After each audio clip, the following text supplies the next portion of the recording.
ku ne xam ne ne yàlla daa bind te yemalewul am na ñu matal am ñu matlewul waaye ba mottali amee ba léegi kenn sonnatul buur kattan di produit 100% naturel sans effet secondaire ñu defare ko li nga xamante ni moo di petit cola bisaab ak jinjeer ñoo ngi jàppale leen ci seen wàllu kattan ak seen wàllu wërgu-yaram bu nekk jar na fi nguur ak keng ba ci kikirikiij waaye bii mooy seen buur di buur kattan ballonnement moo ci mën constipation faiblesse sexuelle diabète sinusite éjaculation précoce di joxe appétit sexuel teg ci itam day raxas sa biir ba mu set wecc yéen ñi ko yittewoo mën ngeen ñu jot ci 77 298 65 79 wala boog ci 76 452 72 67 xar yëpp xar lañ waaye laadum da ciy gën te bu ñu nee góor ngóoraa tax. bi ñu fiy jóge day jóge nañ fi pour ut loo xam ne da leen di fànqal gàcc. bu fekkee tey la ñuy wax y a un seul responsable c'est le président Macky Sall. Il a reculé devant les jeunes mais quand les pêcheurs du Sénégal marcheront il n'aura pas le temps de reculer.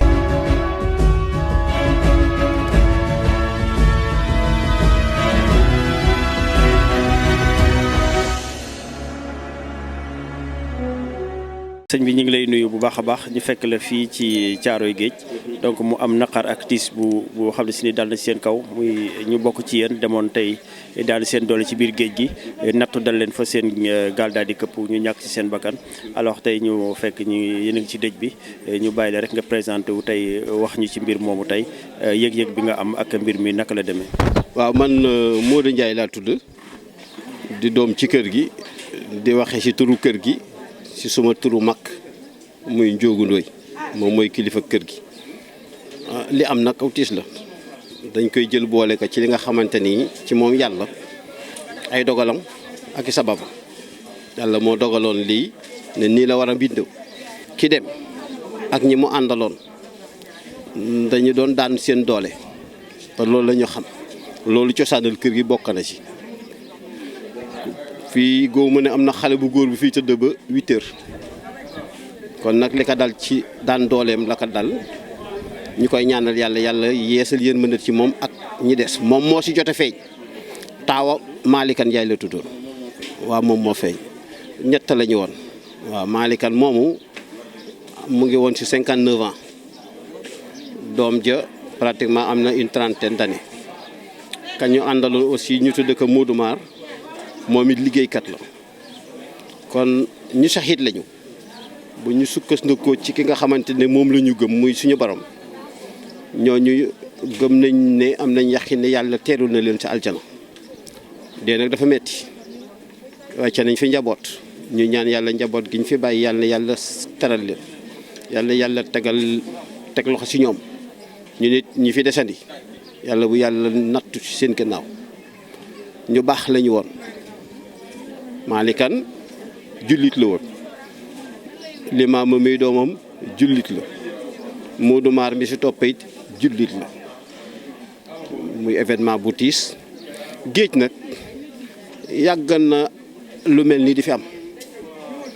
waaye ku mu dal sa kaw rek bu bëggee lu la noppal boole ko ci sabab yi ak dogali yàlla yi personne ne peut échapper à son destin personne. xam nga tey jii bu fekkoon ne dañoo nekkoon ci lu neexul yàlla ba yàlla jël ci seen bakken kon dinaa am kersa kon yéen sax du ngeen fi ñëw wala bu ngeen fi ñëwee it de façon dinaa interdire waa kër gi ñu wax ak yéen waaye ñu sant suñu borom bi nga xamante ni bi ñu fiy jóge day jóge nañ fi pour ut loo xam ne da leen di fànqal gàcc mooy dem géej Caaroy dëkk mool la bari na fi. mool yi am nañ solidarité seen biir parce que naqar wi bu fekkee ne oyof na ci ñun c'est-à-dire que communauté pêcheurs yu Caaroy yëpp taxaw nañ ci compatir de manière générale nag dëkk bii bu fi nit génnee àdduna Caaroy yëpp dañuy mànkoo loolu tax muy xaw a oyof ci ñun mais foo ko natt fu ne ci wàllu njuréel wàllu cofeel wàllu mbokk foo ko natt fu ne metti na waaye boo xëyee rek gis say mbokk gis say am di jàmm ñu taxaw la dana xaw a wàññeeku kon nag loolu daal moo fi am ku doon daani dooleem la yàlla moom ko ci yoon wi. ñaar ñi nga xamante ni ñoom ñoo des feeñagul tey seet bi fan la toll ci biir géej gi. xam nga seet bi moom tolluwul fenn parce que ñun dafa am loo xam ne dañ ko jox kenn mooy dañ ko jox suñu borom premier jour bi ñu ne nu mu tuddati dem nañu gisuñu leen ñu ne seen gaal gis nañu mbaal de manière très froide sukkandiku nag ci suma digganteeg sama borom dama leen ne bakken desatu fa ñun ñëpp ñu tàllal loxo ma leen ne ñaan yàlla mu wan ñu ay niiw parce que dana xaw a apaiser gisagul nañu benn ñu su denc nañ ko démb ñu ngi koy ñaanal léegi am na suma benn jarbaat bu may wax ne ma gisuñu niiw waaye gis nañu motoru gaal ga kon à tout instant rek ñu ngi xaar yàlla moom la daal lañ ko dénk ci bëtam bu rëy bi mu niitalal ñu ko déjà nit na ki ba mu ñëw wax nañ ma léegi ne motoru gaal ba feeñ na kon je m'attends à tout instant que ne baneen néew dana feeñ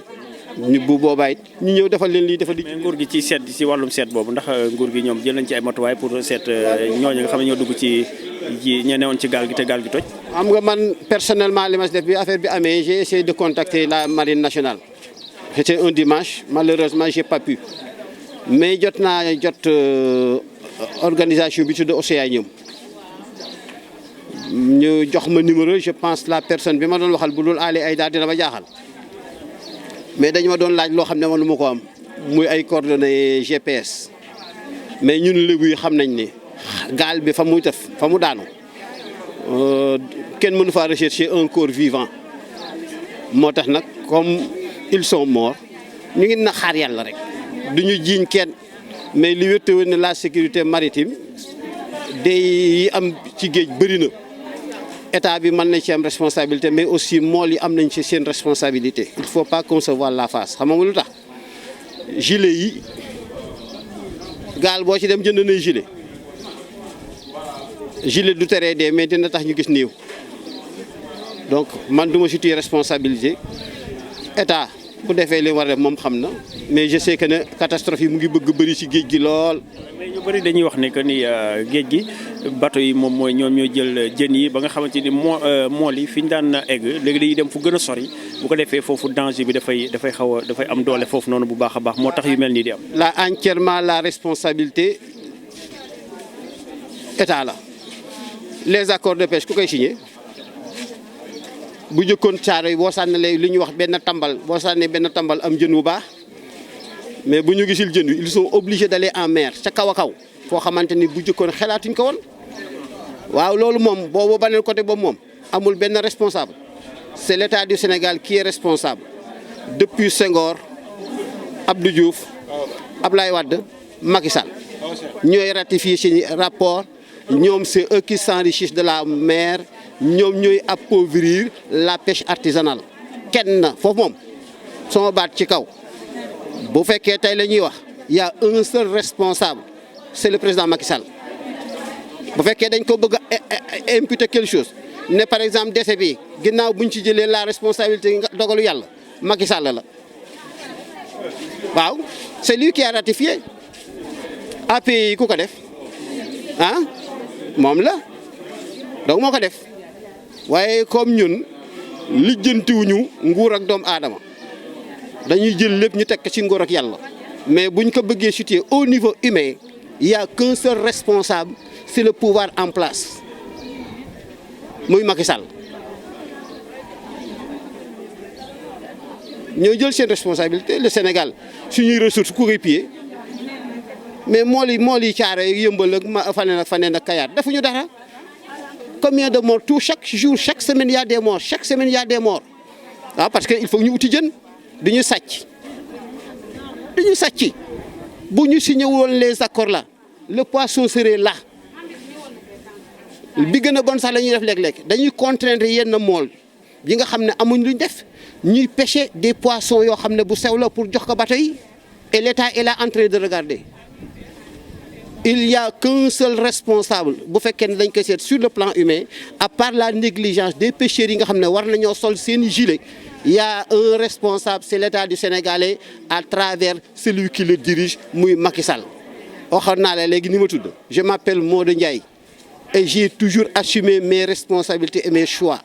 Aujourd'hui j'appartiens à aucun parti. Je me suis retiré de la politique parce que elle se fait de manière très sale dans ce pays. 81 ku ko commencé politique ànd ak Amath Dansokho ñun xaalis ma suñ dugg quand on faisait la politique sacerdoce la woon pour ñun ñii xëccu pouvoir bu ñu jàngul ci événement bi am barka démb ma xam ne dégguñu dara moi je reste chez moi toog di analyser bu dee dañuy wax actualité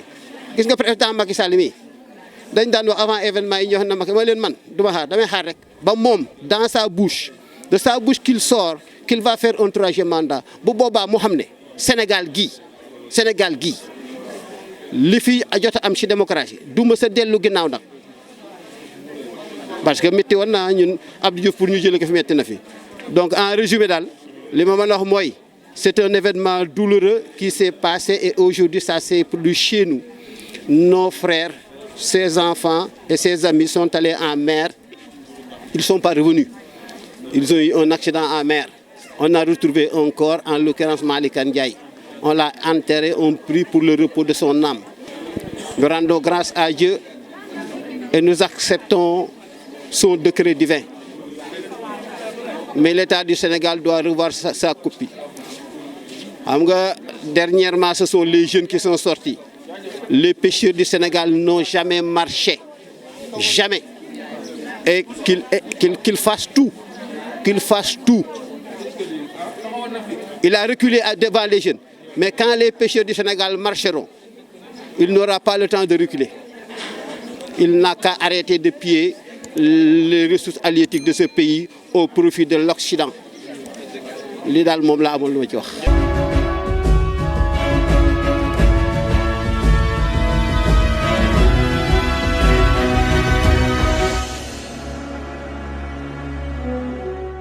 ku ne xam ne ne yàlla daa bind te yemalewul am na ñu matal am ñu matlewul waaye ba mottali amee ba léegi kenn sonnatul buur kattan di produit 100% naturel sans effet secondaire ñu defare ko li nga xamante ni moo di petit cola bisaab ak jinjeer ñoo ngi jàppale leen ci seen wàllu kattan ak seen wàllu wërgu-yaram bu nekk jar na fi nguur ak keng ba ci kikirikiij waaye bii mooy seen buur di buur kattan ballonnement moo ci mën constipation faiblesse sexuelle diabète sinusite éjaculation précoce di joxe appétit sexuel teg ci itam day raxas sa biir ba mu set wecc yéen ñi ko yittewoo mën ngeen ñu jot ci 77 298 65 79 wala boog ci 76 452 72 67 xar yëpp xar lañ waaye laadum da ciy gën te bu ñu nee góor ngóoraa tax